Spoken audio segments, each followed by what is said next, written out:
rek mooy lu mel ni am na suñu mbokk bu ni tey l'idée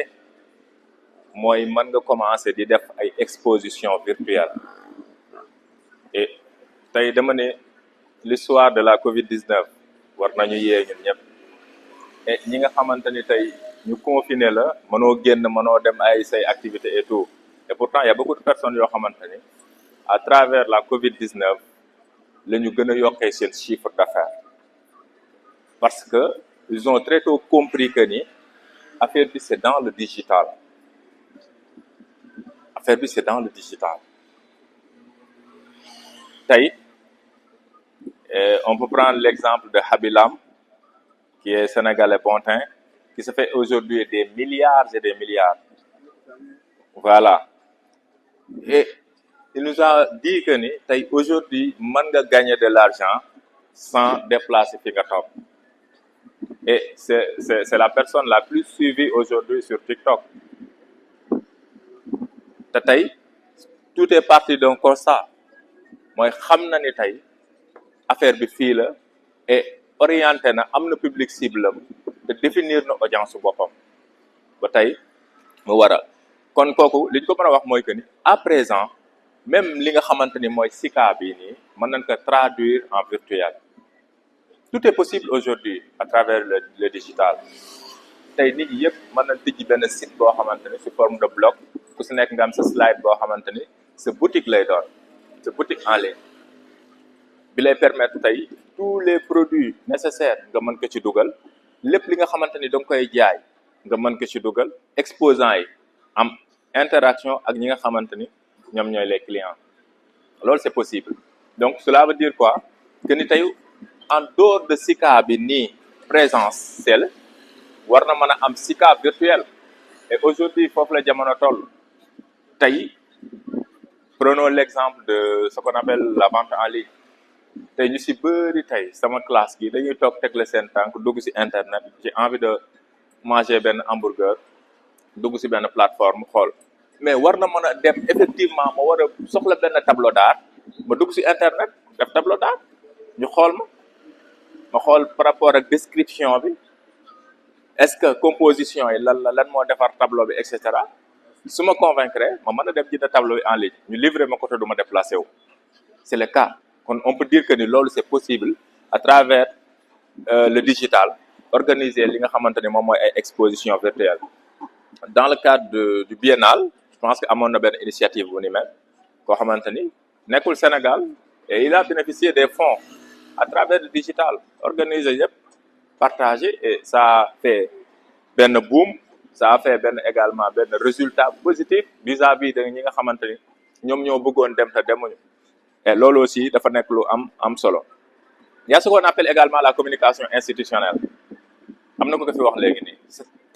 tellement important mooy ñu war a xam man miy communiquer lan moo tax may communiquer ak kan moo tax may communiquer sànq si introduction bi je pense que wax naa ko aujourd'hui dans nos ministères c'est comme ça on met au devant de la scène le ministre si communication parce que on cherche à vendre le ministre est-ce qu'on cherche en réalité à vendre l'institution bien le ministère loolu c'est tellement important et wax naa ko sànq pour xam naa kooku bi muy wax noonu dama ko fekkewul maa ngi koy wax ni on a même fait des posts pour au moins sensibiliser nit ñi si kii communiquer pour boppam ak kii communiquer pour pratiquement ministère bi wala direction bi wala neneen ak leneen donc loolu il faut que ñu def la part des choses et c'est tellement important la collaboration également ak les acteurs de première ligne c'est-à-dire aujourd'hui monsieur Bokoum moom mooy directeur de la communication bu commune bi en même temps di def métier bu ñu naan relation presse mu am solo aujourd'hui tey képp ñu ci bëri dañuy taxaw ni man non damay def relation presse alors qu'en réalité amuñu base de données nationale bu leen mën a permettre ñu inviter la presse en un seul clic man fi ma taxaw ni en un seul clic je peux toucher toute la presse nationale et ça doit se passer comme ça en réalité étant en relation presse tu dois avoir de très bonnes relations ak link yi parce que nous tous on sait que ni à travers les télévisions c'est des relations c'est une programmation tey mënuma toog nii daal di formation bi nii Sen TV wala excusez-moi de la publicité wala Lou'Bess TV dafa war a ñëw pour couvrir que léegi mënul nekk. Il faut nga contacter directement service commercial xool programmation ñu mën la envoyer des techniciens moo tax c'est tellement important à ce que cette relation là moom moo manque et je félicite également la commune de Dakar Sacré-Cœur parce que loolu noonu amul suñu bëri da ngay jékki-jékki rek maire bi woote waaye wool ma diw alors que sax warul demee noonu ki nga xamante ni mooy gérer communication bi dafa war a am une très bonne relation avec la presse nationale comme internationale donc loolu moom mooy yokk doole bi nga xamante ni tey nit ñi dinañ si kii am na ko fi wax également analyse et stratégie c'est important tey est-ce que dañu war a continuer di communiquer rek te li ñuy communiquer ban njeexital la war a am si suñu jaay man miy jaay ay tableau d'art man miy jaay ay yére est-ce que damay continuer di publier alors que tey war na am njeexital su ma demee 1 mois 2 mois war naa demaat sama tableau de bord ce n'est pas pour sur les slides Instagram Facebook Twitter etc. ñu defal la benn slide defal la tableau de bord boobu li mu lay permettre mooy nga dem mën a xam sa audience ñaata jigéen ñoom ñoo xool sa produit ñoo dugg sa produit cliquer xool ko ñaata góor ñoom ñoo dem tranche d'âge bi ñaata la sexe ñaata la alors population bi ñan ñi nekk Sénégal ñaata personne la ñi nekk bitim réew ñaata personne la ñu définir la ko un peu partout fépp fu nit cliquer en un seul clic xool sa produit dinañ la ko defal sa tableau de bord et aujourd'hui man j'en suis persuadé que ni am nañu toog fii mësuñu sax jéem a sopp ba ni dañuy cliquer ci tableau de bord yi pour xool lan mooy seen audience tellement important am na ku wax également lu am solo moom mooy objectifu rencontre bi mooy sama sëriñ Fallou dafa da nga li nga wax dafa am solo da nga ñëw d'abord en tant que débutant mais pour xam lan mooy communication digitale du magie du pouvoir du lu extraordinaire en fait c'est des choses yoo xamante ni ay doomu aadama ñoo xalaat teg ko ce n'est rien que l'utilisation des technologies numériques ku la laaj définition bi nekk xool utilisation technologie bu la nee technologie numérique mooy la kan moom mën a jox exemple technologie numérique man ngeen wax échange la vous pouvez même pas ne pas prendre la parole ngeen wax directement waaw sëñ Fallou dafa laaj lu am solo dafa ñëw daal ni man li may yitteel bi may jóge sama kër mooy ñëw d'abord pour xam lan mooy communication digitale moom nee na loolu moom moo ko saxal te mooy solo si bis bi ma ni que tey définition bi nga xamante ni tey moo gën a simple mooy jàppee que mooy nañ la ñuy utiliser xarala yu bees ma ni leen yéen xarala yu bees yooyu lan ngeen ñu ci mën a jox comme ay exemple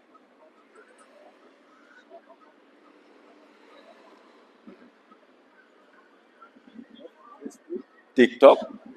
Facebook Instagram Snapchat etc. En fait c'est simple xoolal faut pas chercher de midi à 14 heures il y a le blog comprendre il y a le site internet il y a tout Snapchat etc. donc c'est des outils yoo xamante ni ñun en tant que ñoo xamante ni dañu bëgg a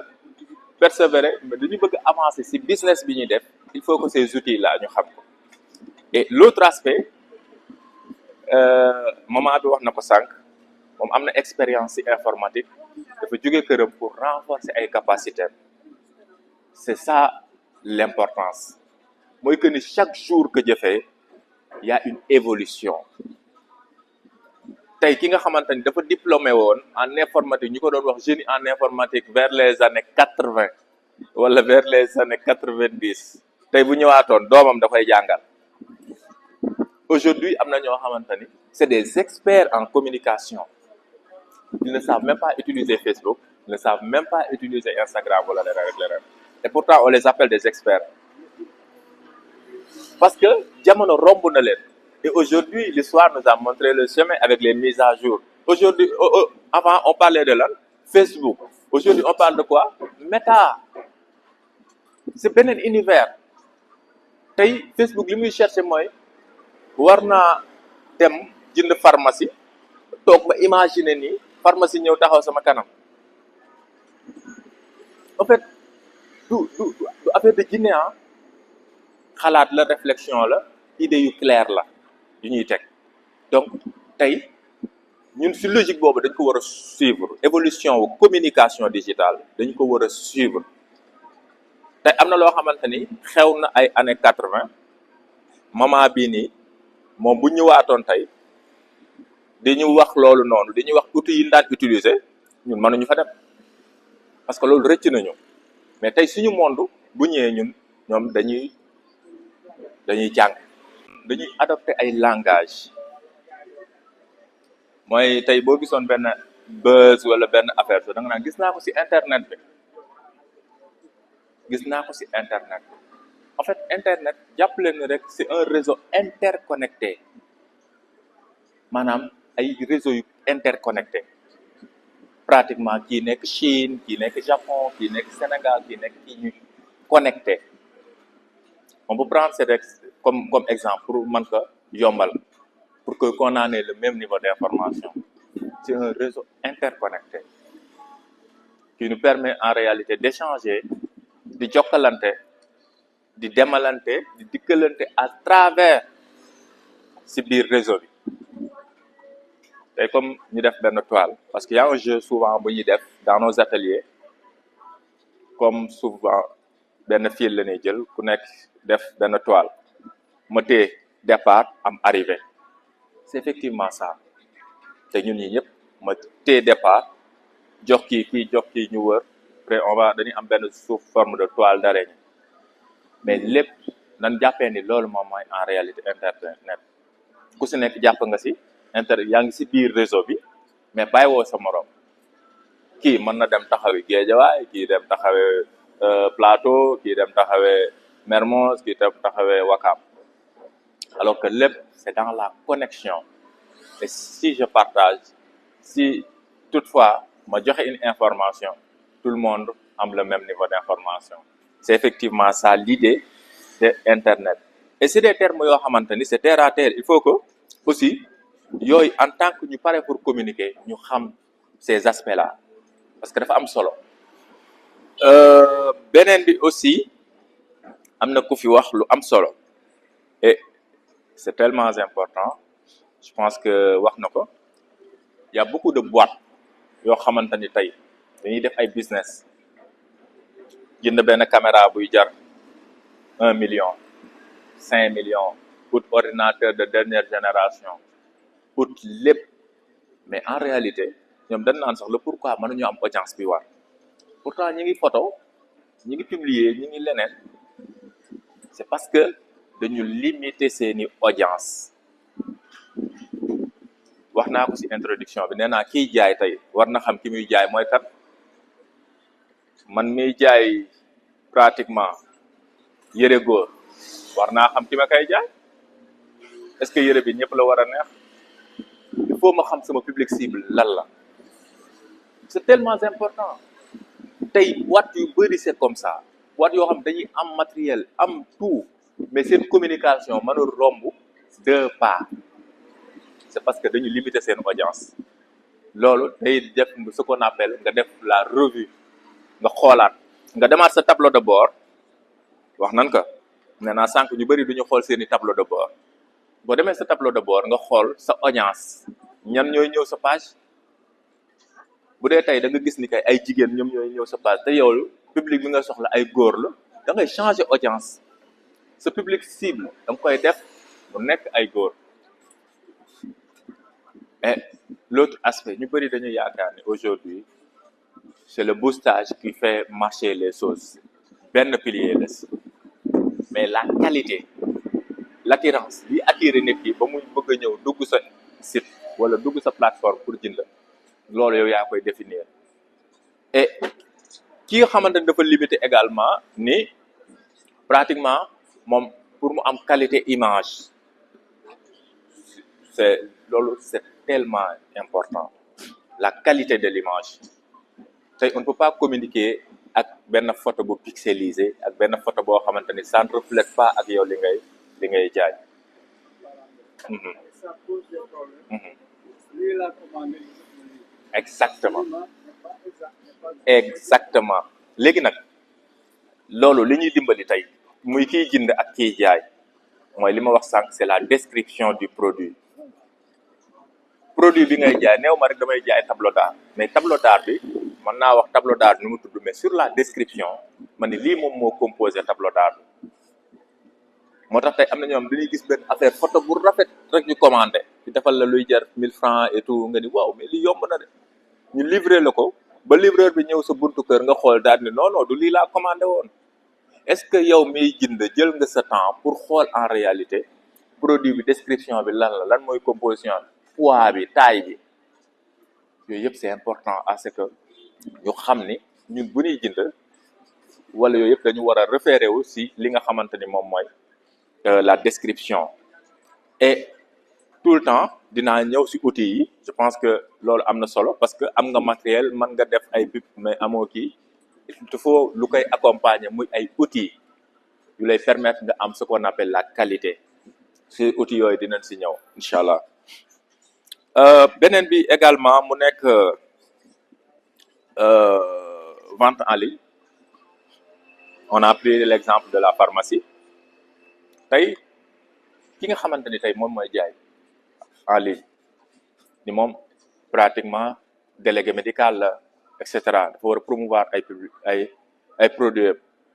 boitam dañu ko kat dafa war a dem jaay ay produits dafa war a dem ci centre de santé yi poste de santé yi ak hôpitaux yi pour faire la promotion de produits kooku public cible am ñan la war a nekk. Ce n'est pas pour rien, écoutez-moi bien ngay inscrire Facebook Instagram ñu lay laaj profil lan nga tey man su may développer ay hashtag damay tagger ki nga xamante ni moom mooy médecin parce que moom mooy intéressé wu loolu. Le délégué médical ki muy waxal kan la c'est le médecin, c'est les structures sanitaires. Il faut tagger ñi nga xamante ni ñoom la concerné mais pas pour poster warul demee noonu. Sa audience moom mooy les structures sanitaires, les médecins, les professionnels de la santé. tey mën nga créer sa page def sa produit ba mu rafet mais man mi nga xamante ni bon ça ne m'intéresse pas damay défiler rek romb mais man mi nga xamante ni je suis un professionnel de la santé su ma ñëwee ci produit bi tak dinaa dugg xool description bi lan mooy composé ban rôle lay jouer ci sama plan de traitement et cetera et cetera. Donc loolu c'est tellement important.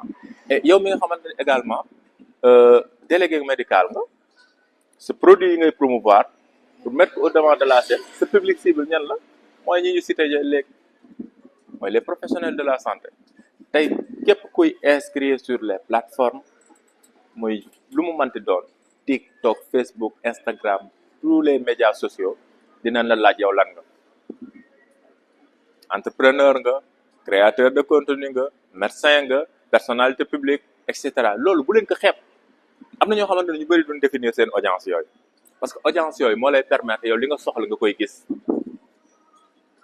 Il y a ce qu'on appelle les algorithmes. xam ngeen algorithme tey aujourd'hui prenez IA dem na ba intelligence am permettre tey li ñu toog di waxtaanee nii nga dugg ci internet gis ko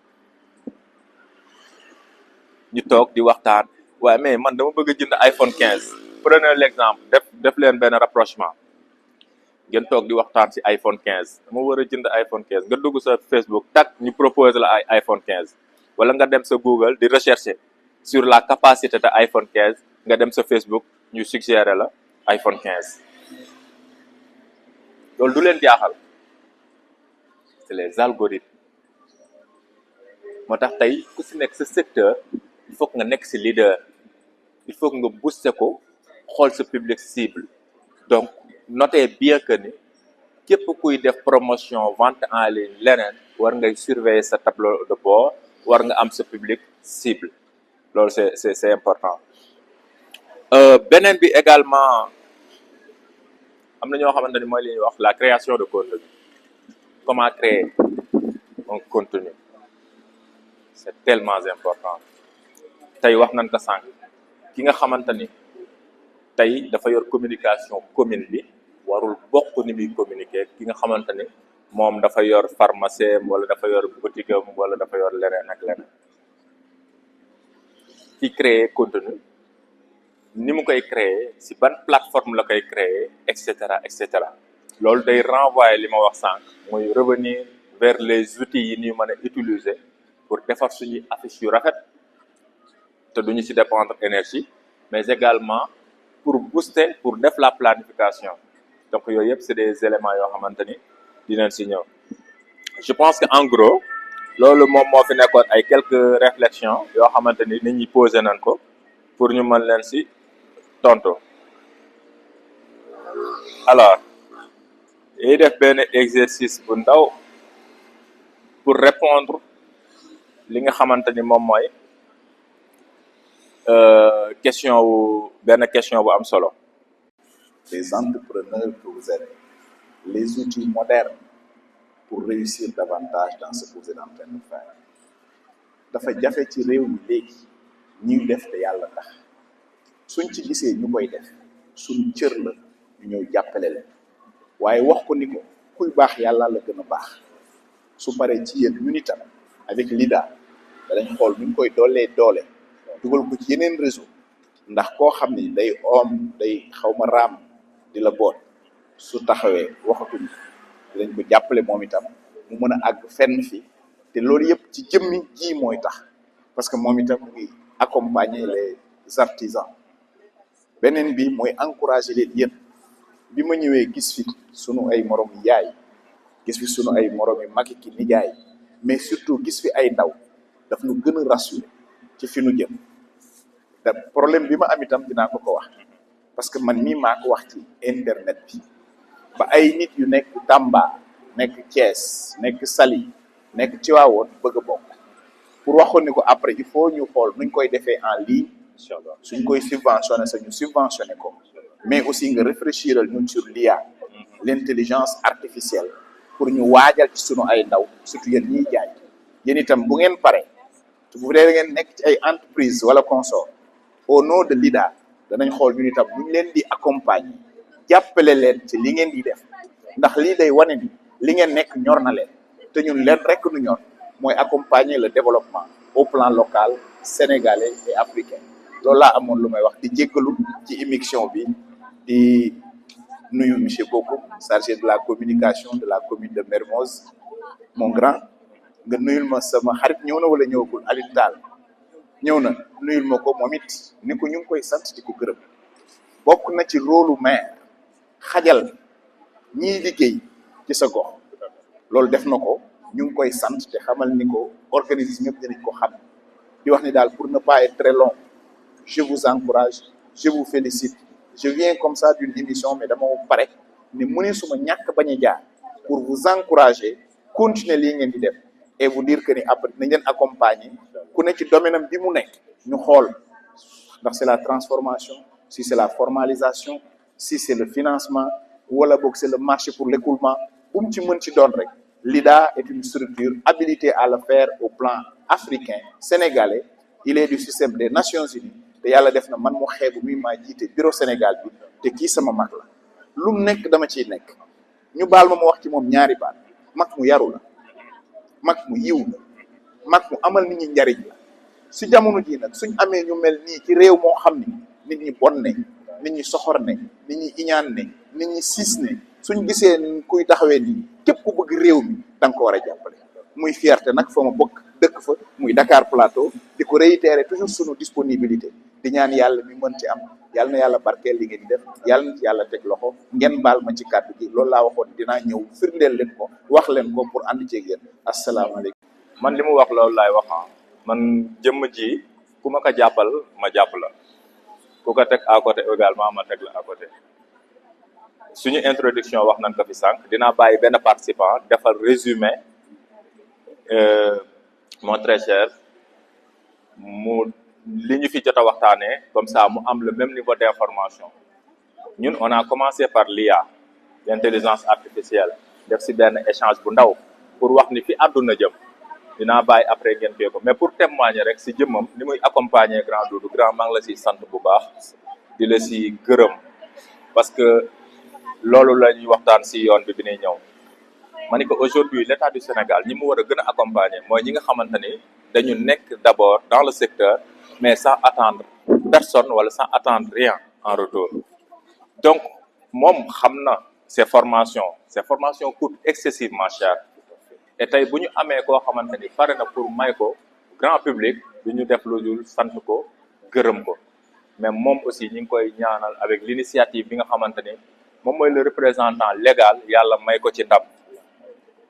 ci ndam parce que réew mi da ngeen ci am cër parce que tey taxawal sa askan ce n'est pas donné à n'importe qui donner sans attendre au retour ce n'est pas donné à n'importe qui lors du lancement j'étais hors de Dakar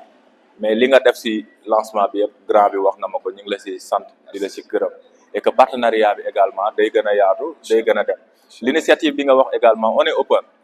fépp foo leen ñu woo rek ci kàttanu borom bi expérience bi ñu yàlla jox dinañ ko partager ak le grand public donc je vais donner la parole au doyen mu defal un petit rappel comme ça balaa ñu koy libérer xam naa ni temps bi bëriwul mu am le même niveau d'information après ñu continuer. c'est que dafa am lu mu wax ci jëmm ji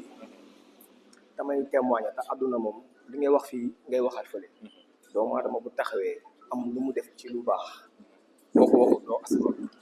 te ñun ay góor lañ def macha allah maag sama mag moo fi nekk mooy créateur mooy Jibi Ndiaye tey bu ñu ñëwee fii deuxième édition c'est grâce à moom macha allah parce que mënoon noo xool ñii ci man lañ nekk wala newuñu ci man wala dara non non xool ne ay jeunes lañ plateau la ñu dëkk mu ne xaaral ma jéem a def dara mu boole ñoo rek suñu nijaay ji macha allah def boobu ba léegi ci la ñuy jox cër gi lu ñuy def ñu boole ñu ci mais nit ku baax la ku ko jàpp ku baax ku ko jàpp ku dëggu wallahi loolu laa am ci moom nit ku baax la sama nijaay bi tamit nit ku baax la soo gisee ñun bu ñu ñëwee fii mën a free mën a bokk ci exposant yi ba pare am lu ñu war a mën a mel ñoom la seen kanam la ñoom ñoo ko parce que ñu baax lañ man loolu laa xam ci ñoom waaw di rafetlu initiative bi di leen ñaanalee ñëpp di ñaanal ñëpp yàlla defal ñëpp jàmm ci barki Cheikhul Khadim yu mel ni dafa baax témoignage yoo xam ne c'est positif et loolu si suñu cosaan comme ni ñu ko waxee rek yéen ñëpp ñu baax ni Doudou Sarr Niang ren lañu xamante mais sa disponibilité son ouverture sa politesse séduire na ma et moo tax problème bu mu posé au niveau de la commune je le règle la dernière fois entraînement yi amoon fii avec le bruit daf ma ko wax séance tenante je suis parti et j'ai réglé ça donc loolu mooy suñu wàll commune bi nous avons besoin de citoyens modernes commune mënul def lépp ku nekk bu ba dayee waaram ñu ñëw yokk ci donc lépp lay daal bon pour revenir ci atelier bi d'abord bëggoon na avant ñu fiy génn ñu am compétence pour l'utilisation des réseaux sociaux encore objectif yi des outils nécessaires pour la communication ensuite public cible parce que aussi booy jaay dafa am public booy jaay voilà âge aussi pour déterminer les intérêts et le sexe aussi yooyu yëpp ci la bokk et comment créer des contenus ak l'IA on aura aussi des exercices pratiques waaw grosso modo ak la vente en ligne ak taguer son public cible remonter aussi d'une façon ramassée loolu la merci beaucoup merci beaucoup. léegi si pneu yooyu la ñuy jëm parce que wax naa ni que ni day yàq environnement bi léegi suñu ñëwee xool ni que ni mécaniciens yi ñoo ngi am seen pneu ba pare mais dañuy nekk tout le temps di ko sànni dañuy ñëw ci mécaniciens yooyu ne leen pneu yi kat ngeen di sànni ñun soxla nañ ko parce que am nañ ci benn projet boo xamante ni SICA 2026 la tudd benn projet boo xamante ne ni bu ñu defaree pneu yi ngeen di sànni pneu yu baaxul yi suñ ko defaree dinañ ci mën a am loo xamante ni dinañ ci jëfandikoo loolu mooy waral dañuy jël pneu yooyu noonu ñoom ñuy sànni ñu jël ko dajale ko xam nañ ni baaxul suñu dëkk mais dañ koy jël dajale ko ba nga xamante ni dañuy créer benn entreprise boo xamante ni dañ koy tuddee SICA 2026 pour recycler pneu yooyu noonu def ko ay banc ñuy toogee def ko ay kii yoo xamante ni dina mën a nekk support pour pot de fleur et tout def ko loo xamante ni dinañu jëriñ ñun ñëpp ba si noonu la ñuy jëlee pneu yi ñuy recycler noonu créer suñu entreprise recycler pneu yooyu noonu defar ko ñëw teg ko créer suñu entreprise teg pneu yooyu noonu si ni que buñ ko defaree ba pare defar ay bouteilles et tout yu ñuy recycler defar ko ba pare defar ko ba mu rafet ba mu yànji ba nga xamante ne nii képp ku ko gis dina ko bëgg dañuy ñëw woo suñuy voisin ñi nga xamante ni ñoom lañ dëkkal ak ñi nga xamante ni ñooñu gën a jege dañ leen di woo suñ loon woowee wan leen li nga xamante ni moom lañ defar ne leen ak kaay kat defar nañ lii suñu entreprise bi jël nañ li nga xamante ni moo yàqu woon di yàq suñu dëkk jël nañ ko ñëw nañ defar ko defar nañ ci lii léegi ñoom dinañ xool buñ mënee apprécier dinañ apprécier buñ mënee dinañ wax ni que ni ah lii de boo si yokkee lii dina gën a rafet dina gën a yanj lii de boo ko defee nii wala lii kat boo ko exposé kii dina ko gën a bëgg dina ko gën a soxla ba si noonu ñoom bu ñu apprécier ba pare si la ñuy ñëwee nag pour créer suñu contenu nuñ koy defee dañuy def suñuy vidéo def ko ñoo xamante ni suñu voisins yi nga xamante ni apprécier nañ loo xamante ni nii que ni lii rafet na lii suñ ko utiliser dina yaañ lii suñ ko utiliser dina baax dañuy woo suñu voisins yooyu ñoon defal leen ay vidéo ñu wax lii bi rafet na wax et tout validé après ñu jël suñu vidéo yooyu fekk ñun dem nañ suñu maire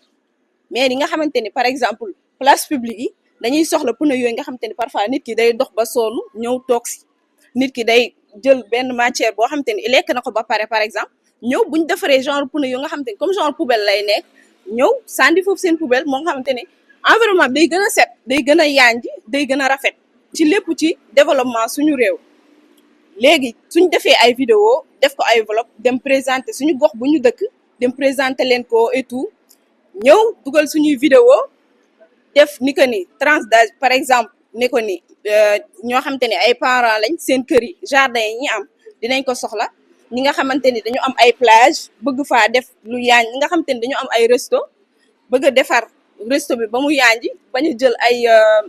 yu nga xamante ne nii par exemple ay chaise yi nii wala yeneen chaise mais ñu jël suñu matière ñu xam ni que ni lii kat suñ ko jëlee dina defar environnement bi parce que lu yàq environnement bi lañ jël defar ko kon dinañ xam ne lii day defar environnement bi lii lu baax la si ñoom dinañ participer waale ci développement bi léegi suñu créer suñu loolu ba pare ba dem présenter leen ko convaincre leen wax leen lépp léegi suñu defee tranche d'âge par exemple def li parce que unisexe la ku nekk mën góor muy jigéen da koy soxla ku am sa kër mën nga ko utiliser ku am sa plage par exemple wala sa resto mën nga kaa utiliser suñ defee loolu ba pare ba dem suñuy réseau que ce soit mu nekk TikTok Instagram YouTube Snap fépp parce que léegi presque pas nit ñëpp ñu ngi ci réseau yëpp ñu ngi nekk tout le temps di connecté ñu xool suñuy cible suñu xoolee suñuy cible xam ni kii tranche d'âge bi moo ko soxla nit kii moo ko soxla parce que am na këram wala am na ay immeuble am bëgg na defal jardin boo xamante ne nii nit ñi suñu ñëwee par exemple foofu lañ toog wala am na benn spa am nit ñi suñu liwee foofu la ñuy toog et tout après ñu présenter leen ko sélectionné ñooñu léegi suñu leen sélectionné après ñu ñëw xool suñuy support xool et tout xool suñuy kii daal di valider léegi ñun à travers loolu noonu ñu def dugal nañ suñuy contenu defar nañ ko ba mu rafet créer nañ ko xool nañ lépp après ñun dañuy xool suñu tableau de bord mooy lan dem ci réseau bi xool ba xam ñaata partage la am ñaata commentaire ñaata partage ñaata lépp la am ñu xool suñu tableau de bord xool partage yi commentaire yi suivi yi xool évolution bu ñu dugalee produit bi lan ak lan lañ ci def lan ak lan lañ ci wax ñu xool loolu suñ ko xoolee nag après dañuy conclure que ni voilà ci réseau yi mën nga ci jaay mën nga ci kii sans pour autant même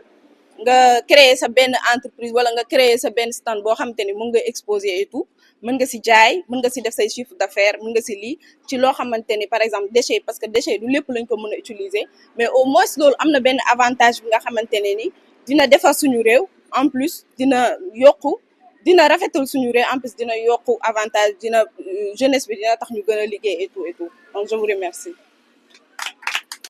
awma contribution ci li ma wax mais plutôt que dafa am lu ma ci bëggoon a yokk voilà dafa am lu ma ne moom laa ci bëggoon a yokk genre tey jii nii différents réseaux yi publier nañ foofu noonu mais am na ñoo xamante ni suñu maman yi wala suñu papa yi mën nañ koo soxla te peut-être miinuñu réseau yi à 100%. kon par forcément di nga am endroit boo xamante ni moom nga bëgg a exposer sa produit léegi endroit boobu noonu genre sa magasin wala sa showroom wala sa benn kiosque même bu dee kiosque sax léegi ñoom dañuy ñëw foofu noonu léegi buñ fa ñëwee c'est pas obligatoire dinañ jënd mais nag ça dépend comme li ñu naan le client est roi il faut savoir marketing il faut savoir communication bi nga leen di accueillir la manière dont bi nga koy accueillir même bu amul woon envie jënd sax dina mën a jënd ndax par exemple bu fekkoon sama yaay jii nii moom miinu réseau xamul luy réseau mais romb na tey jii nii benn pënu ñu defar ko à telle sorte que moom tey bu ko yëkkatee yóbbu ko ci jardin mën na ci teg benn pot de fleur wala mën na ci teg benn plateau def ci ay fleur parfum ko mais bu ñëwee tey jii nii yow manière bi nga koy accueillir par exemple tey jii nii mën na am doom boo xam ne daa mel ni man mosul dégg yaay booy noo def mbaa sonnoo mbaa yaa ngi si jàmm kay toog lan nga bëgg ma servir la et tout ça manière bi nga koy accueillir rek day tax moom dina du bëgg a génn te jëndul obligatoire dañuy jënd maanaam loolu noonu mooy yokk yow sa pourcentage comprendre loolu laa ci bëggoon yow. merci beaucoup. xool li nga defar lan la man ci laay duggee rek parce que dama agsi sànq fekk waa céréales locales di waxtaan mais comme bu fi gis lan la te ñoo bokk mbir ma ne naa ñëw toog ci wetam mais fii laa naroon a bokk ci beneen groupe bi c'est pour dëgg li muy wax également man damay liggéey ci céréales locales fi ma dëkk immeuble la bi ma commencé dama toog ma ne waaw man li nga xam ne bëgg naa ko jaay immeuble bi am na ñoo xam ne bees fii lañ ma fekk bëgg ma ñoo rek sone ne damay jaay cere wala damay jaay araw dama jël sama benn sac bu baax def ci ay produits lim ko nombre de appartement yi nekk ci immeuble bi ku ci nekk mu ñëw fëgg correctement ma solu correctement dama ñëw rek nuyoo nga daal di ma entrer sa salle ma toog waxtaan wala li muy liggéey lan la jël benn araw offrir la teg ci benn bouteille jus ne la maa ngi dëkk au 2e soo bëggatee nangam ak nangam amul problème maa ngi fi yëg sama carte de visite jox la yëg 3e def ko 1er mais je vous dis que depuis lors immeuble bi ma dëkkal vendredi kuy cere ci mën ngay ñëw kuy defar laax ci mën ngay ñëw dama ko defoon gratuitement te li ma ko may woon gratuitement rattrapé naa ko ci jaay bi ma leen doon jaay n'est-ce pas pour wax la ni rek li nga wax ni yee nga ñëpp man comme dama ko dund moo tax ma dugg di def témoignage boobu loolu moom képp kuy entreprendre xaalis neex na mais parfois il faut savoir ngay maye parce que maye boobu ngay may te doo ko yëg moo leen indil client ëllëg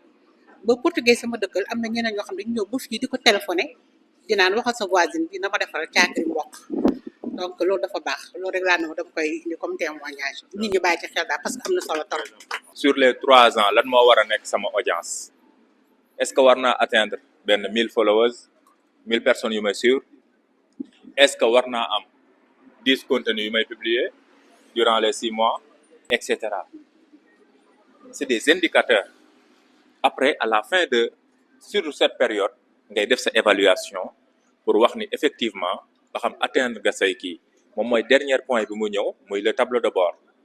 souvent ñuy communiquer ñu bëri dañ koy fàtte mais moom mooy aspect bi gën a am solo parce que moo lay wax ba xam yow atteindre nga say indicateur de résultat beneen bi moom mooy maintenir sa communauté c'est-à-dire si objectif yooyu il faut que sa communauté ñu fidèle la j'ai bien aimé l'entrepreneur là li mu wax ni bi mu ñëwee si immeuble am stratégie bi mu développé mooy xool ay voisins am mosal leen d'abord mu leen mosalee ñu ñam xam ne lii kat neex na am na solo c'est pour les ndooyeen yi dëkk si immeuble bi yëpp chaque jour que jafe dañuy jubali si moom donc c'est important approche bi dafa am solo am na aussi loo leen fàtte muy j'ai appris que ni seen noowu entreprise mi ngi tudd SICA 2026 alors que vous devez au moins est-ce que SICA 2026 ça sonne bokk na réalité ak kuy def transformation recyclage ak yooyu il faut au moins un nom commercial loolu c'est important marque dafa am solo marque day refléter notoriété wu produit tey mënoo ni da ngay def recyclage de pneus tuddee que Sika gars yi dañuy pour ñu dem si internet xool Sika lan la et cetera mooy loolu comprendre nga mais mën nga wut benn concept boo xamante ni moom mooy sa non commercial nga xamante ni tey même day nekk si espace su média bi mais day nekk si boppu nit ñi loolu aussi ñu bàyyi si parce que gisuma ni cité ngeen non commercial beneen bi également par rapport ak public si dafa ñëw rek ni sexe bi c'est non défini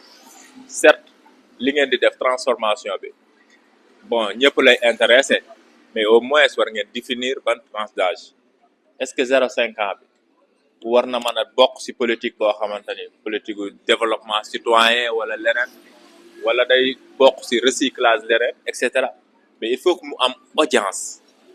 parce que bu ñuy communiquer ci wàllu digital te amuñu audience définiruñ ko day vite maanaam les plateformes là c'est comme da la koy jox de façon robotique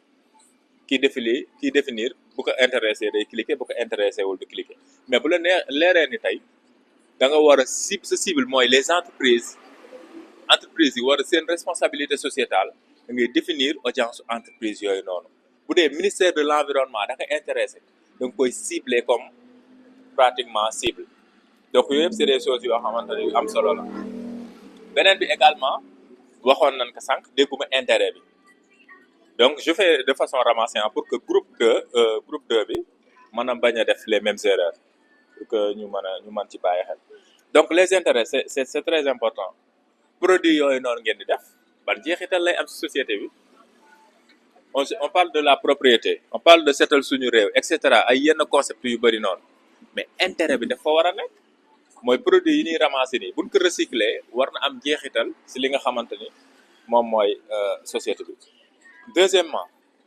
mooy tout le temps également l'emplacement du local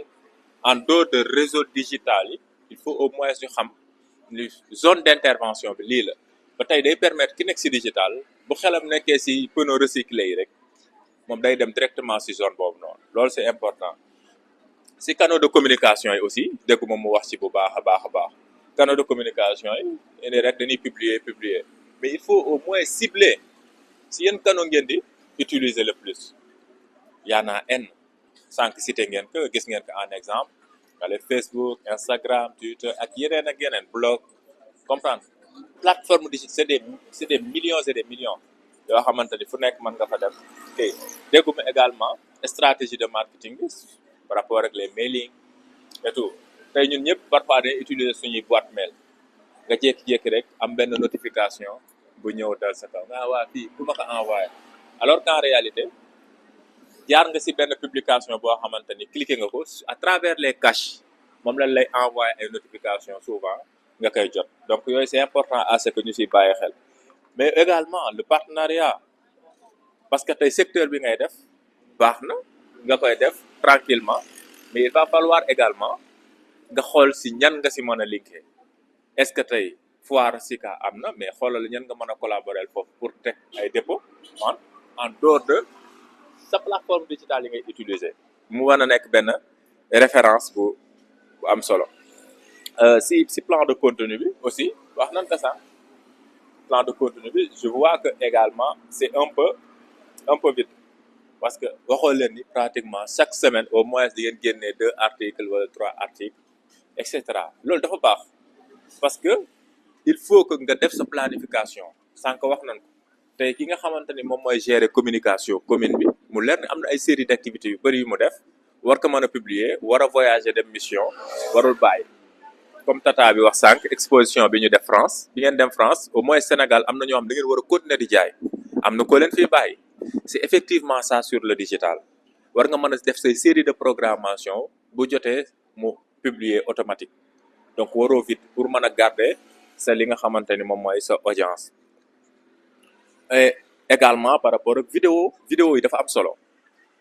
vidéo photo dafa am solo ci wàllu commercial ci wàllu digital donc yooyu aussi ñu bàyyi ci xel bu baax a baax mais également créer bi ngeen defee seen stratégie ba pare gisuma fa ngeen defee lancement c'est important produit boo gis il faut que ñu am un lancement pour permettre tey képp ku soxla loolu noonu mën a dem sur les indicateurs également de performance sànq wax na si tableau de bord bi wax ko mu am solo mais foofu souvent ngeen war a taxaw carrément évaluer parce que soo évaluer dina la sur les indicateurs di nga gis ne nombre de personnes bi nga touché bokkul ak yow li nga doon xaar léegi nag si sa prochaine publication si ngay xam ñan ñoo sa audience bu la nee sa audience pratiquement c'est de 35 ans à 45 ans wala 35 ans 60 ans yow sa prochaine publication ñooñu ñooy doon cible bi donc yooyu yu ñu mën a bàyyi xel vente en ligne bi ban process ngeen di utiliser c'est-à-dire da ngeen di def sur WhatsApp wala da ngeen def achat direct wala da ngeen def ay rubriques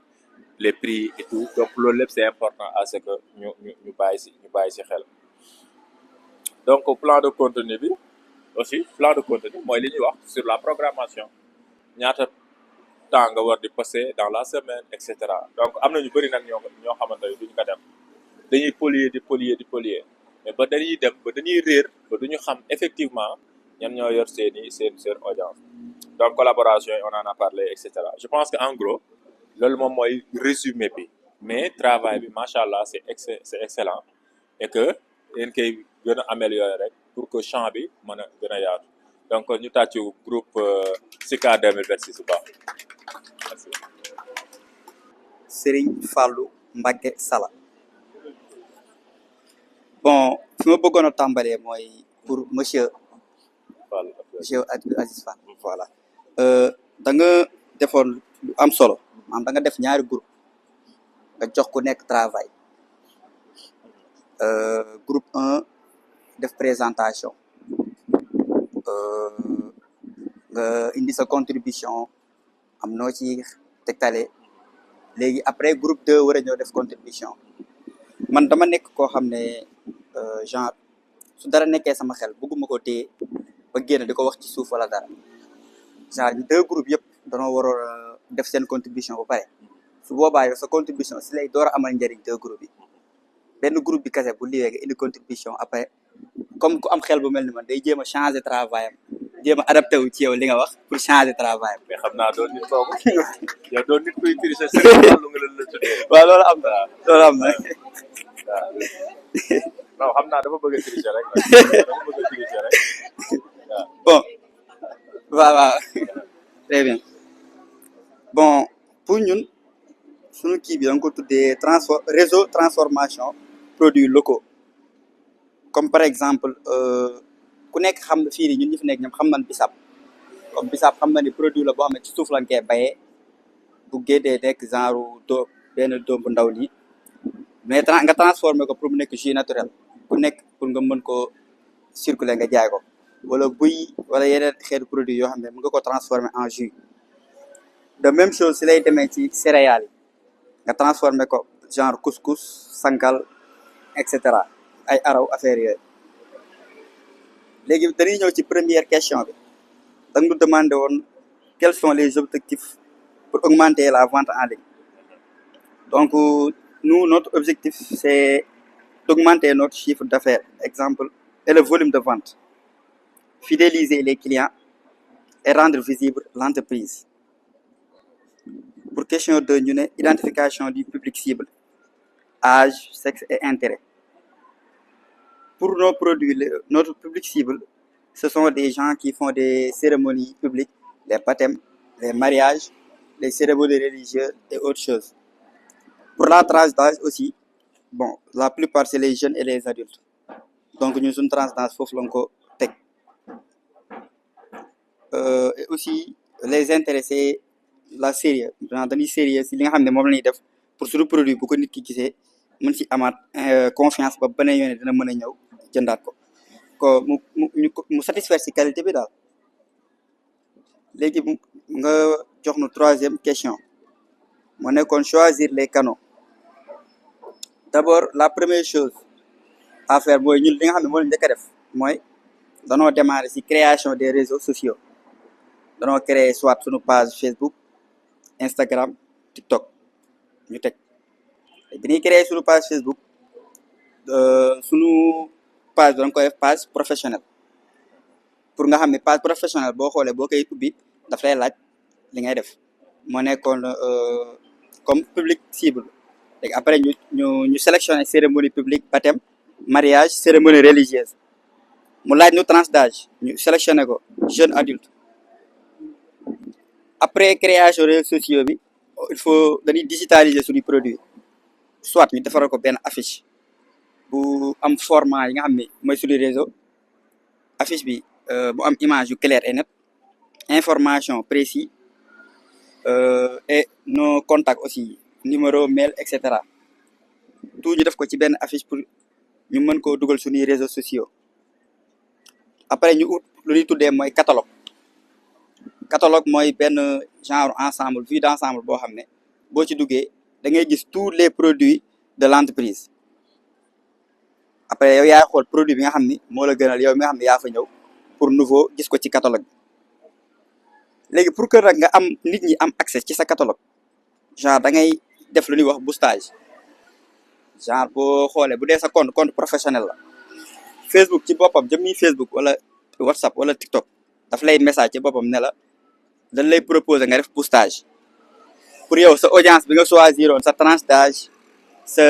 public cible ñun ñu partager leen say produits léegi après nga d'accord ak moom si boostage bi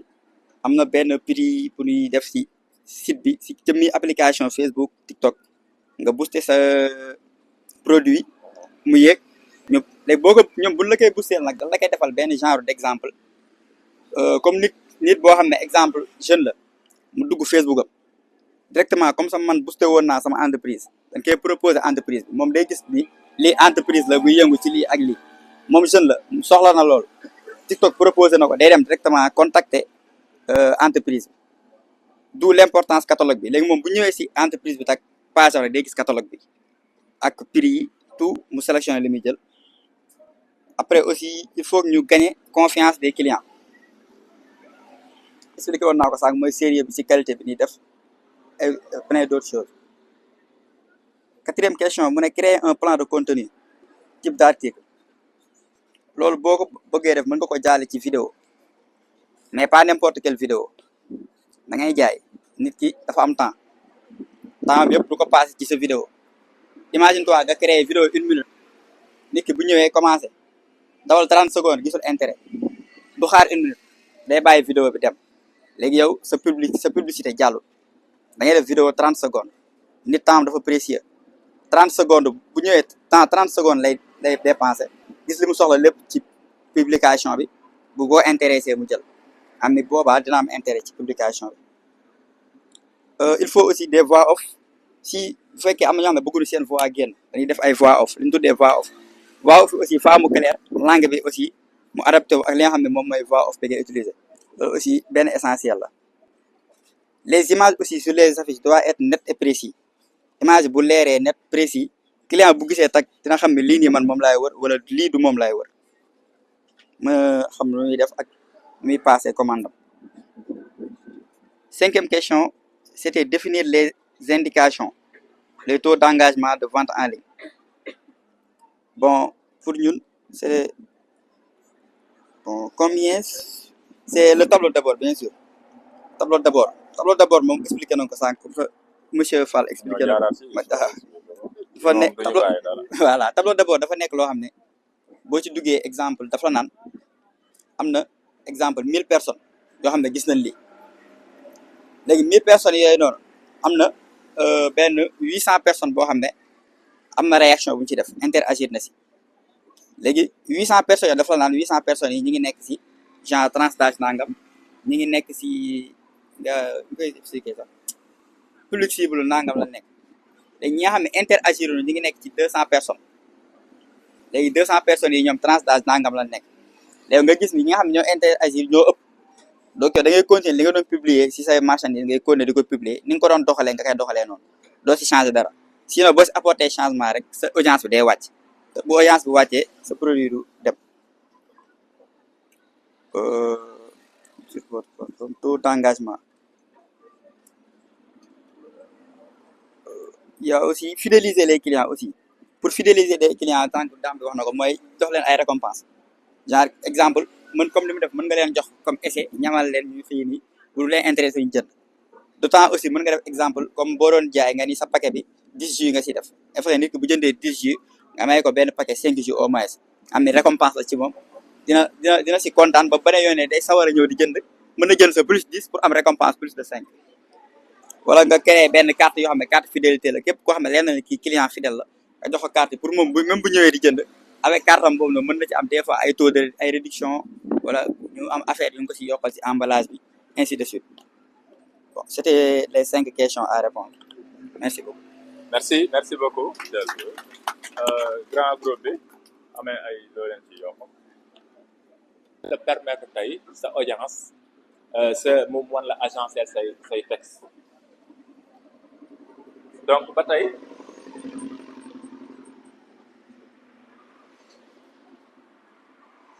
am na bu naan xay na ñooy éditeur donc c'est une application donc mën ngeen ko jël HEMINGWAY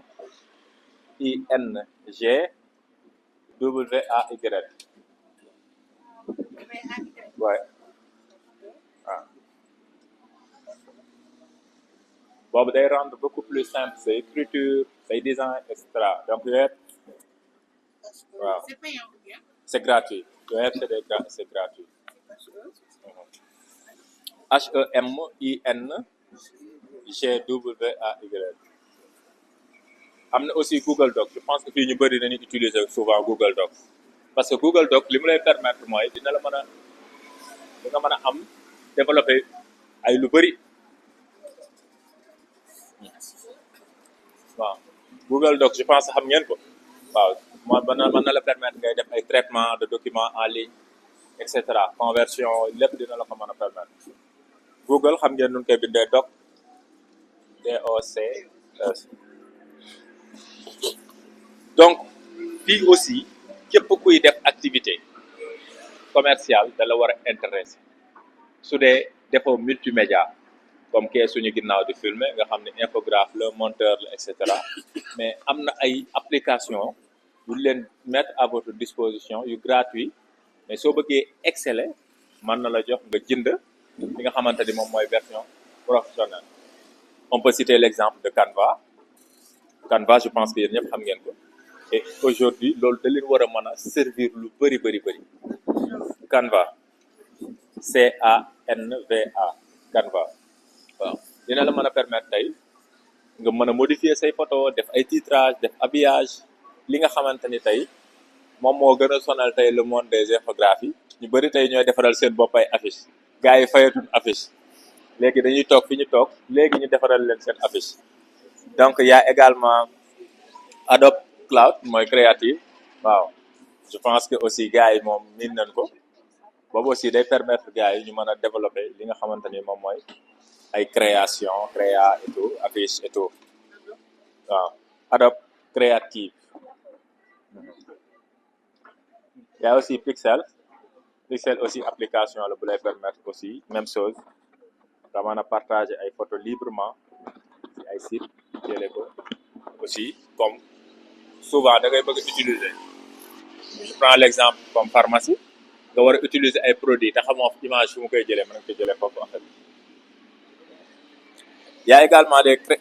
outils yoo xamante ni pour création wu audio la sànq am na sëñ Fallou wax na ni pratiquement souvent am na ñoo xam ne dañuy préférer def ay voix off mënoo ñëw rek jël sa téléphone def nii doo am voix bi nga soxla donc mën nga utiliser lu naan Audacity application la boo xamante ni da ngay dugal sa voix modifier ko mu filtrer ko nga traiter ko tranquillement donc Audacity AUDACITY y a également Adobe Premiere moom aussi c'est une application aujourd'hui sànq am na ku wax ba tudd vlog yow la je pense groupe 1 wax vlog donc aujourd'hui il y a de ces applications yu mel ni YouTube tu peux créer même aujourd'hui ay vlog ak le système short bi ngeen di gis dafa am vidéo yoo xamante ne du dépasser 3 minutes donc loolu mën nga si def sa présentation à travers YouTube boo duggee sa YouTube créer sa chaîne tu peux même créer say vlog boo xamante ne tu coupe ba wax li nga soxla coupe dem si beneen décor coupe dem si beneen décor coupe léegi nii à travers l'exposition mën nañ ci def benn vlog bu ndaw ngay def couper dem feneen couper après mu jox la benn vidéo complet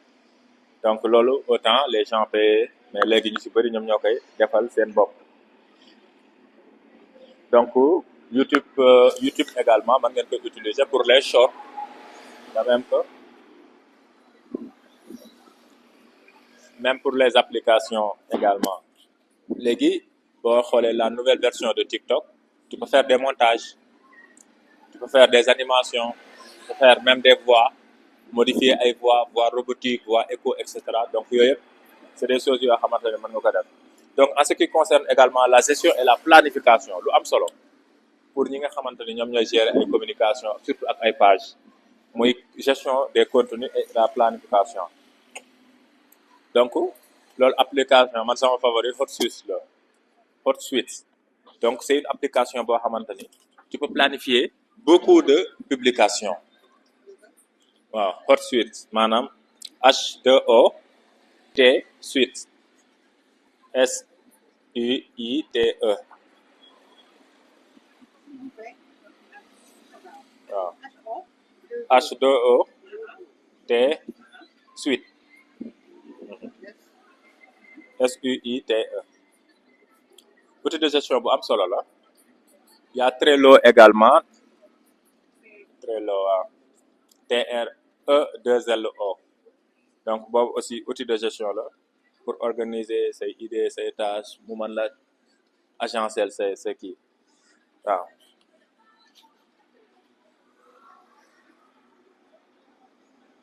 léegi également même Facebook tu peux planifier des activités planifier say publications ak lépp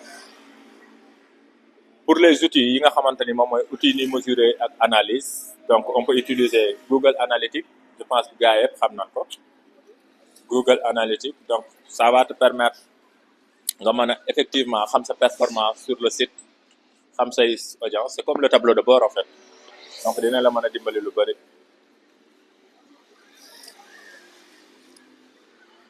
donc voilà outils yi bu ñu ko doon citer mën na nekk n mais li leen soxal tey yéen en tant que ñuy yëngu ci ay yenn secteur mooy outils yooyu noonu donc ku ci nekk boo demee toog sa kër mën nga tijji Canva dina la mën a permettre en un seul clic modifier xool li nga bëgg yëpp et am na même aujourd'hui à travers Canva benn partie bu ñu def IA yow bi nga xamante ni amoo expérience sob tuuti ci multimédia nga écrire sa texte da ngay bind sa texte rek pratiquement nga ni je veux une affiche sur tel mu jox la affiche boobu noonu nga inclure say photos mu defaral la affiche nga télécharger publier ses réseaux donc yooyu yëpp c'est des choses yoo xamante ni tey yombalal nañ leen ko te aujourd'hui ku ci nekk ci yéen war nga mën a gérer sa propre communication donc voilà en gros li ñu bëggoon partager comme échange parce que ni ñu ko waxee woon suba rek on aurait aimé nekk ci kii parce que souvent gars yi loolu lañu xam teg ay table yu rëy xam nga partager alors que di làkk rek tubaab suba ba ngoon di lire suba ba ngoon jamono tollootul foofu tu peux passer 2 heures de temps am une expérience de plus de 10 ans tu peux passer 5 heures de temps yoo xamante ni doo fa jëlee sax une expérience de 1 minute donc grand dodo li daal la ñu bëggoon partager avant que ñuy jël réaction yi question yeeg yëpp pour faire de façon ramassée ñu delloo la kàddu gi en attendant nga xool voilà ñu may ko loxo bu baax monsieur Abdou Aziz Fall pour rappel Abdou Aziz Fall yaakaar naa ne entrepreneur social la waxoon nañ ko bu nekk réalisateur nekk aussi en fait un homme à double facette may fàttali rek ne c'est quelqu'un boo xam ne qui est engagé pour le développement social tey dina xuus un peu parce que dafa am une délégation bu fi ñëw boo xam ne ñoom ñooy liggéey au niveau de la commune de Cambérène donc le doyen Ibrahima Sène moo nekk nii mooy coordinateur bu association 1178 bu Cambérène il y a aussi madame Fat Bintou Diop qui est la présidente du réseau des AVEC de Cambérène en même temps secrétaire général du projet de développement yi nga xam ne ñoom ñoo fa nekk ensemble am ànd ak Maman Fall ak Fatou Ndiaye bi nga xam ne ay membre bureau lañu bon ñoom seen tawaay ñu ngi koy rafetlu bu baax parce que Aziz moom moo yore projet boobu mooy PCA bi et di liggéey lu am solo si wàllu famille au niveau de Cambérène di jàppale jaboot yi donc loolu moo tax ñoom ñu ñëw bàyyi seen lépp ñu soutenir ko donc mooy wax rek ne Aziz ñun mënuñu la fay parce que comme ni ñu ko waxee on a voulu organiser un atelier interactif boo xam ne tout rek dans des salles fermées parce que au début c'était dans des salles fermées li ñu waxoon wax mais dama ne que tey ñi fi nekk ay entrepreneurs nekk aussi ay waay góorgóorlu war nañu am maîtrise si outils informatiques yi nga xam ne ak tout ce qui est digital pour ñu mën a vraiment faire progresser seen liggéey te loolu wax naa ko benn daam nee naa ko la langue française langue de communication rek la pour jokkoo mais nit ki li jiitu moom mooy xam-xam xel nga am xel sa xel boo ko amee rek war nga ko mën a utiliser exploiter ko ba lépp lu ñu teg sa kanam si wàllu image wala si wàllu écriture war nga mën a am xarañte mën ko décortiquer donc di wax rek ne Aziz ñu ngi lay sant bu baax di la gërëm di wax ne cours yi am na solo bien vrai que tooguma mais xam naa sa démarche si wàllu formation parce que c'est pas la première fois mu may ma formation bi daf ma ko may gratuitement parce que nit la koo xam ne il est très social très généreux yaakaar naa ne mën nañ ko témoigner ñi fi nekk ñi mu dëkk mën nañ ko témoigner mais di wax rek ne formation yi ñu ngi ñaan yàlla ñu mën ko wéyal si yeneen gox yi mais beneen bi aussi képp koo xam ne ñëw nga nekk fi su fekkee aussi da nga ko soxla je pense que plus tard il va créer un groupe WhatsApp boo xam ne dana permettre les questions yi xam ne dafa lëj seen xel ngeen mën ko poser et aussi dana am attestation moom dina si revenir à la fin bon dans un premier temps loolu laa bëgg a wax avant may ñëw di clôturer di remercier encore le chargé de com muy monsieur Ismaël Bokoum parce que ñoom ñoo ñu héberger fii seen commune ba ñu njëkkee ñëw avec l'équipe technique je pense Selou Sila est là et Adji et Zeyna le maire nous avait reçu vraiment d'une façon extraordinaire ba pare accepter de nouer un partenariat avec le SICA donc tey ñoom depuis le début de ce programme ñu ngi accompagner moom tey en tant que chargé de com ñëw toog ak ñun honneur la wax na ko sànq bi ñuy def la journée de la République fédérale du Nigeria amoon na benn affaire bu fi xawoon moom moo ko réglé rapidement ñëw toogaat donc ñu ngi sant ñëpp di sant tous les participants mais aussi exposants yi fi nekk Aziz je pense que ñoom ils ont bien appris te comme ni ñu ko waxee rek dañuy continuer waat parce que xam-xam du doy saa yu nekk technologie dafay évoluer laaj na tam ñuy defaat ay recyclage gën a jàpp si mbir yi donc président ñu ngi lay dalal bu baax président Guèye ñu ngi lay dalal bisimilah voilà merci président président moom mooy président de 3P donc c'est une organisation dañu may temps mu gën a présenté wu di ko dalal jàmm doyen. mu jiite loo xam ni itam nag am na solo trop woyof na ci gis-gis xale la mais li nekk ci mbagg mi diis na tey dafay diriger benn projet bu ñuy wax projet de développement bu nekk Cambérène projet boobu dafa am benn système bu ñuy wax parrainage dafa boole lu ma 200 familles ay familles yoo xam ne ñu néew doole lañu famille démunie mu créé fa itam benn cabinet dentaire ku ne xam na ni soins dentaires c'est très cher mu gis ne Cambérène bari na ñu néew doole mu créé cabinet dentaire pour mën soulager les familles mu créé benn garderie d'enfants ñu koy wax CEDIP centre de développement intégré de la petite enfance xale ya fa nekk te néew doole ñoom it ñu mën a jànge foofu ñu am ay avec lu mat 100 avec bu ne lu mu néew 30 femmes ñoo ci nekk soo déggee avec mooy association villageoise d'épargne et de crédit avec bu ne am na lu minimum 30 femmes Fatou Bintou Diop moom mooy présidente des avec moom mooy présidente bi kii moo leen jiite donc plus de 3000 femmes ba pare Lou'Bess TV bi ngeen di dégg moom mooy directeur Lou'Bess TV kon xale bi macha allah li mu yanu yal na ko yàlla jàppale mu ànd ak Mamadou nag ñuy xarit ñoom ñaar kon fu ñu toll dañ koy ñaanal yal na ko yàlla suturaal yal na ko yàlla jàppale ànd ak suñu jigéen ñu rafet ñi nga xam ne ñoom it ku si nekk présidente avec nga tey ñu gunge ñu ñëw taxawal ko moom mii tey bu newoon Kulikoro jaral nañu ñu dem fekk ko Kulikoro yal na la yàlla suturaal yal na yàlla guddal sa fan may la wér sa taxawaay Cambérène werante wuñu ko xale nga mais xale bu am jom nga xale nga mais xale bu loxoom set la macha allah yal na ko yàlla fal cat Duudu kontaan nañu taxaw fi yéen ñi itam nga xam ne yéen a fi teewee bis bii ñii ngeen di ñaanal yal na leen yàlla jàppale ku nekk fa nga jóge woon yàlla nga fa dellu ak jàmm ku nekk li nga sumb ci sa xol yaa ko xam yal na ko yàlla mottali barke Baye lay war may Seydina Issa jërë ngeen jëf lay y a Selou y a aussi Adji Kébé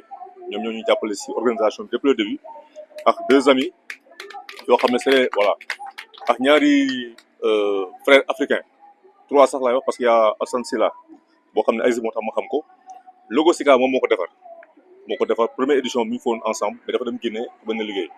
te moom moo ñu boole sax à l'ambassade de la Guinée bon ñu ànd si encore ak ku ñu wax Dukaga c'est un ami gabonais mais il fait partie du comité moom mooy def plateforme Goa Mobile bi les boutiques en ligne aussi ak Daniela qui est congolaise moom Ngor ngi lay ñëw donc ñoom laa doon liggéeyal si cas bi de plus Alioune bi ngeen gis Alioune Gueye image yi moom moo ko def bien avant ak pendant et après moom Alioune Gueye bi moo ko def mu nekk xale boo xam ne ñu ko war a ñaanal encouragé ko parce que su ma ko xamee ginnaaw yàlla Aziz moo tax ma xam ko mais bariwul wax il est tellement sérieux bu la nee suba du ma ñëw naa carrément suba du ma ñëw parce que ma am lii jox loolu namm si nit bul rek benn affaire nga ne waaw non da ngay xool su fekkee mën na nekk wala mënul nekk et mu sawar trop démb dafa guddee ñëw mais gis nga ko tey muy ñëwaat taxaw ak ku ñu wax Youssou Kapa donc may leen sant ñoom ñëpp mënuñu leen fay mais aussi di sant la commune dama waxoon naa ko commune Mermoz Sacré-Cœur seen disponibilité seen ouverture parce que li ñu def nii yomb na yombul si biir Ndakaaru yomb na yombul mais lépp même autorisation bi auprès de la sous-préfecture lépp ñoom ñoo ko def diggante ak waa Ageroute man def ma si dara lépp c'est la commune à travers le DC Assane Diop donc lépp ñoom donc damay ñaan yàlla rek ñu gën a continuer partenariat bi parce que c'est une première fii si site bi te ku nekk xam ne deuxième édition c'est pas facile c'est pas évident donc ni ñuy miser pour la troisième édition day tomber aussi ak les JOJ comme ça ñu mën si xuus bu baax a baax yaakaar naa ne daal bon mooy essentiel ba mu bëggoon wax di wax rek ne aussi ñi nga xam ne ñoo bàyyi seen lépp ñëw ñi nga xam ne par téléphone li ñu wax ñu bàyyi seen lépp ñëw pour suivre monsieur Abdou Aziz Fall mënuñu leen fay yàlla bi am fay yàlla leen fay parce que le fait de venir bàyyi seen lépp pour sàkkoo xam-xam kooku yaakaar naa ne ñun mënuñu leen fay parce que da ngeen ñëw jëmmal suñu bés di remercier aussi Moussa Diakhaté jóge na fi sànq moom tamit mu nekk ni koo xam ne suñu frère la ñoo nekkandoo plateau te sa dëgg-dëgg taw benn yoon lépp lu ñu soxla da koy des si taxaw parce que xale yi fi nekk te ñoom jibi ñoom ñëwoon nañ si première édition bi moom lañ jël seen stand depuis première édition ba deuxième édition donc kooku yaakaar naa ne mënuñu ko fay la commune de même aussi am nañ fi deux représentantes ñaari stand lañu fi am muy madame Awa ak ñuy toog donc ñoom tamit ñu ngi fi représenter dignement la commune de Mermoz Sacré-Cœur y a aussi la chambre de métier de Dakar Touré ñoo léegi la fi jógee ak voilà Touré léegi la fi jógee ak madame Ndiaye ñoom aussi mënuñu leen fay parce que ñoo nañ ci am mission di leeral bu baax a baax lan mooy mission chambre de métier et récemment le président Gourgui fi la toogoon def benn waxtaan ak waa mutuelle de santé loolu yëpp pour askan bi la pour population bi la pour exposants yi la de même que madame Ndiaye bu Kalf muy le campus africain de leadership au féminin moom def na fi ay cours si wàllu prise de parole ak personal branding yooyu yëpp et puis c'est des partenaires am yi ñëw comme ni ko Aziz defee ñëw même cours yooyu gratuitement te ku nekk xam ne cours yooyu dafa cher te même soxna ñu ngi ko xamee à travers la présidente Maïmouna Fall boo ñu ko présenté mu sawar lool bàyyi lépp Europe ñëw pour s'installer au Sénégal pour jàppale askan bi donc loolu mooy li nga xam ne baat ci ma bëggoon wax la su fekkee le formateur da ngay ñëwaat jox ko Aziz bu pare ñu jox nag ki nga xam ne moo fi représenté le maire muy monsieur Ismaïla Bokoum chargé de communication de la mairie te vraiment moom taxawaay bu rafet bi ñu xamante yàggul mais gis naa ne taxawaayam am na solo di représente dignement le maire Alioune Tall ki nga xam ne moo géré la commune de Mermoz Sacré-Cœur monsieur Fall voilà di nuyu Dakar Sacré-Cœur yëpp vraiment di sant ñëpp bu baax parce que partager une expérience yomb na yombul peut-être ku nekk ak perception bi muy gisee ku nekk ak ni muy déggee mais sachez que ni c'est un début de collaboration li ñuy def nii c'est un début de collaboration parce que dafa war a continuer nee nañ leen module yi xaajagul bay jeex si on crée un groupe WhatsApp mën nañ continuer réflexion yi foofu mais dama leen di ñaan rek li ngeen fi am mu néew mu tuuti il faut que ngeen appliquer ko man maa leen ko wax su leen ko appliquer d'ici 6 mois di ngeen am ay résultats incha allah donc ñi ngi santaan ñëpp di gërëm ñëpp dinañ defar attestation yi jébal ko également doyen Doudou mooy numéro bi nekkoon ci affiche bi soo leen ko contacter rek ak groupe WhatsApp bi képp ku war a jot attestation bi dina ko jot en tout cas moom aussi ñi ngi koy sant bu baax di ko gërëm ak son staff ak ñi nga xamante ne ñoo déplacé wu depuis Cambérène pour ñëw participer ci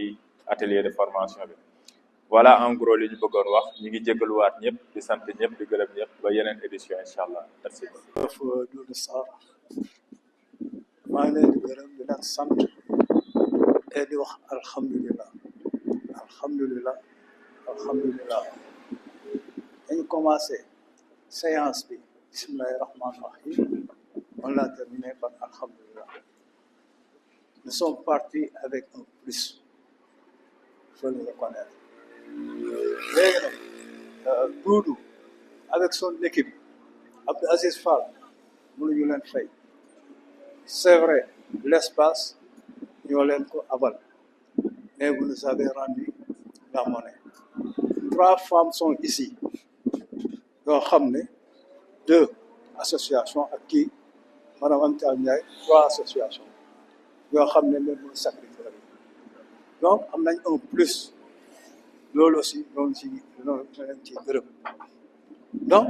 pour le maire Alioune Tall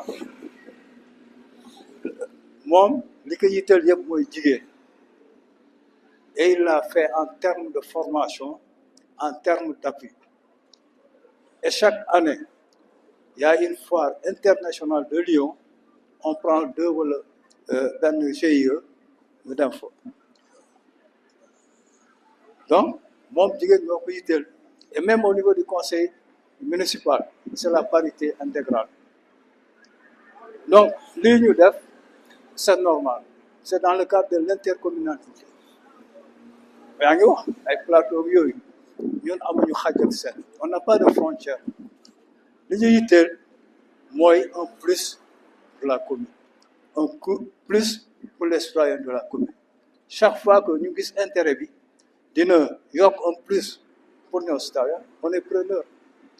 nous avons un maire qui est républicain il n'est pas politique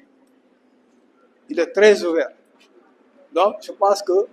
lii commencement la rek je peux dire commencement la je pense qu'on aura d'autres éditions à faire ensuite avec des ateliers à faire mais nous restons toujours ouverts vraiment lu ngeen soxla rek on est disponible à le faire on va échanger pour la 3e édition gën a peaufiner les stratégies mu gën a baax mu gën a yomb donc ak toutes les difficultés quelques problèmes donc on va faire une évaluation pour vraiment améliorer affaire bi maa ngi leen di gërëm di leen sant ci turu maire nag parce que dafa tukki woon mais ñëw na lépp mu ngi leen di gërëm di leen sant. encore parce que je pense que l'équipe est témoin parce que bi ñu xamee ne en moins de 15 jours su ma juumul rencontre nañu à travers madame la conseillère Siga Diouf mu def l'entremise avec le DC effectivement moment boobu sax le maire était en convalescence ci la ñu recevoir accepté de nouer un partenariat ak SICA pour ñu def liggéey bi donc entre-temps il a voyagé mais je pense que ñëw na te du ñàkk incha allah suba dana fi ñëw comme ni ko doyen waxee rek le représentant du maire ils sont très ouverts parce que keroog bi ñu toogee on n'a pas vu de couleur politique à travers le maire Alioune Tall mais li ñu gis ci moom rek mooy un esprit d'ouverture mu nekk ni ko am vision parce que bi ñuy échanger ci temps bu gàtt gis nañ ne vraiment c'est l'homme qu'on cherchait parce que ñun li ñu bëgg mooy partenariat ci lépp loo xam ne ñu koy def jëm ci wàllu développement culturel et social donc ñu ngi lay sant le gërëm di sa taxawaay au nom du maire mais aussi di sant Assane Diop waaw parce que moom aussi c'est le directeur du cabinet du maire te il reste disponible à tout instant su ma ko woowee il décroche rek benn problème wala mu boole ma ak yow ñu régler problème bi je pense loolu ñu fi nekkee boobu léegi donc comme ni ñu tàmbaloon ni ñu ko waxee rek ñaan li ñu tëjee encore une fois de remercier tous les exposants tous les participants ak képp koo xam ne ñoo nga ci formation bi comme ni ko Abdou waxee danañuy am benn groupe WhatsApp boo xam ne réflexion dafay continuer toute question yoo xam ne c'est lié à cette formation ngeen mën ko poser et aussi ngeen am attestation comme ça mu yokk seen CV et les conditions def naa danañ ko wax parce que c'est juste rek pour imprimer le diplôme 2000 francs nga imprimer ko léegi su fekkee da nga sori nga wut moyen buñ la ko joxee wala nga jël si ko